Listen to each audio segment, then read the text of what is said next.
हिरकणी महोत्सव 2024 आणि या महोत्सवाच्या निमित्ताने आयोजित केलेल्या आजच्या कार्यक्रमाप्रसंगी उपस्थित असणाऱ्या ज्यांनी मला आवर्जून या ठिकाणी आमंत्रित केलं त्या सौ अर्चनाताई, कार्यक्रमाच्या निमित्ताने या ठिकाणी उपस्थित असणारे माजी जिल्हा परिषदेचे अध्यक्ष नेताजी पाटील, त्याचबरोबर माननीय श्री विक्रमजी देशमुख, माननीय ॲडव्होकेट दीपकदादा आलुरे, माननीय श्री नारायणजी, त्याचबरोबर महादेवजी पाटील, श्री भगवानजी देशमुख,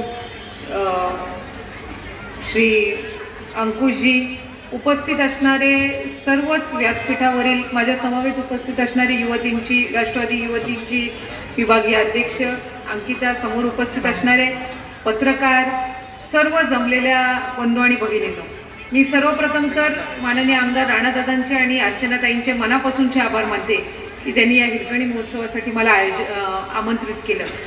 या महोत्सवाचं हे 6वं वर्ष आहे आणि गेल्या अनेक वर्षांपासून बचत गटांची चळवळ जेव्हापासून सुरू झाली तेव्हापासून अर्चनाताई आपला हा प्रयत्न राहिलेला आहे की आपण काही ना काही महिलांसाठी करावं आणि त्यांना आर्थिकरित्या आपल्याला कसं सक्षम करता येईल यासाठी आपण वेगवान पावलं उचलावी। अंगणवाडी सेविकांचे विविध मागण्या, विविध प्रश्न आहेत। मी आवर्जून आज या निमित्ताने सांगू शकते, गेल्या 4-5 महिन्यामध्ये या खात्याची काही जबाबदारी घेतल्यापासून सर्वात महत्त्वाचा प्रश्न या अंगणवाडी सेविकांचा होता। राज्यामध्ये 13,000 अशा अंगणवाड्या होत्या ज्या मिनी अंगणवाड्या होत्या आणि ज्यांचं मूळ अंगणवाडीमध्ये, मेन अंगणवाडीमध्ये रूपांतर झालं नव्हतं। या 2 महिन्याच्या कालावधीमध्ये आपण 13,011 मिनी अंगणवाड्यांचं रूपांतर मूळ अंगणवाडीमध्ये केलेलं आहे। याच्यानी त्या ज्या अंगणवाडी सेविका मिनी अंगणवाडीच्या होत्या यांना पदोन्नती तर मिळालीच, पण तिथं मदतनीसची आणखी 13,000 जागा या त्यानिमित्ताने निर्माण झाल्या। 17,000 नवीन मदतनीस आपण त्यानिमित्ताने यावेळेला नियुक्त करून घेतलेले आहेत। आपण लवकरच पुढच्या या 3 महिन्याच्या कालावधीत, 3 महिन्याच्या आतच या सर्व अंगणवाडी सेविकांना आपण स्मार्टफोन सुद्धा हे महायुतीचं सरकार त्या ठिकाणी देणार आहे। त्याचबरोबर त्यांचं इन्शुरन्स असेल याचं सर्व प्रीमियम हे शासन भरणार आहे आणि त्यांची पेन्शनची जी योजना आहे, जी मागणी आहे, त्याचाही प्रस्ताव, याचाही सकारात्मक प्रस्ताव आम्ही शासनाकडे पाठवत आहोत। अनेकदा आंदोलन होत असतात, संप होत असतात, माझ्या अंगणवाडी सेविकांना, मदतनीस यांना विनंती राहत असते, कारण शेवटी तुमच्या माध्यमातून पुढची पिढी घडत असते।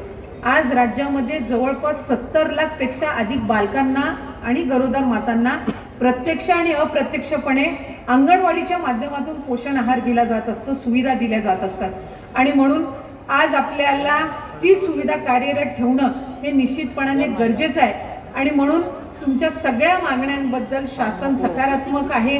काही गोष्टी असतात जे विभाग म्हणून मला माझ्या स्तरावर करता येत असतात, काही गोष्टी अशा असतात जसं तुम्हाला माहिती असेल की काही अंगणवाडी सेविकांची 10वीची परीक्षा त्या झालेल्या होत्या, 10वी पास झालेल्या होत्या, पण 2022 मध्ये जो नियम आला त्यानुसार 12वी ज्यांची पास झालेली असेल त्यांनाच अंगणवाडी सेविका म्हणून रुजू केलं जाईल। आता ज्या 2022च्या आधी 10वी झालेल्या होत्या त्यांचं काय, असा प्रश्न त्या ठिकाणी निर्माण झाला। अशा 3,000 अंगणवाडी सेविका होत्या राज्यातल्या। आपण एक मार्फी केंद्र शासनाकडे विनंती केली आणि या 3,000 अंगणवाडी सेविकांचा आज आपण प्रश्न सोडवून त्यांना 2022चा GR बाजूला ठेवून ज्यांची 10वी झालेली आहे त्या सगळ्यांना आपण अंगणवाडी सेविका या त्यांच्या पोस्टवर आपण नियुक्ती त्यांना करत आहोत। अशा विविध त्यांच्या मागण्या आहेत, काही आहेत, काही प्रमुख मागण्या आहेत, काही माझ्या स्तरावरच्या होत्या ते मी सोडवण्याचा प्रयत्न केला, काही शासनाच्या स्तरावरच्या आहेत, काही केंद्र शासनाच्या आहेत, पण तुम्हाला मी आज या कार्यक्रमाच्या निमित्ताने आश्वासित करू इच्छिते की तुमच्या सगळ्या मागण्यांबाबत सरकार सकारात्मक आहे। महायुतीचं सरकार असं एकमेव आहे जे सामान्य माणसासाठी झटत आहे आणि म्हणून पुढच्या कालावधीमध्ये तुमचे सगळे प्रश्न हे सरकारच्या माध्यमातून निश्चितपणाने सोडवले जातील अशी हमी मी आजच्या या कार्यक्रमाच्या निमित्ताने आपल्याला देऊ इच्छिते। ताई, आपण आज मला या कार्यक्रमाच्या निमित्ताने बोलवलं, आवर्जून मला आपण आमंत्रित केलं। मी आपल्या या उपक्रमाला खऱ्या अर्थानं मनापासूनच्या शुभेच्छा देईन।